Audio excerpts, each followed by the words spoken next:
सुनीली है ससुर जी तोहार, धीरे धीरे पढ़िया बेटी जोड़ा से ना पढ़िया।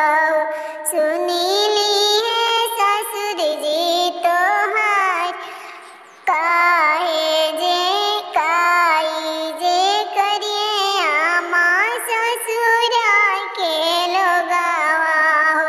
का करिए ससुर जी हमार, एक दिन अइहे बेटी डोलिया कहरवा हो।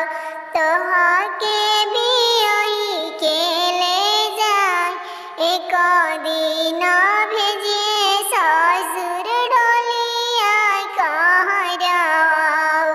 तोहरा के भी ओही के ले जाए, पापा जे बैठिले बीच मड़उआ हो।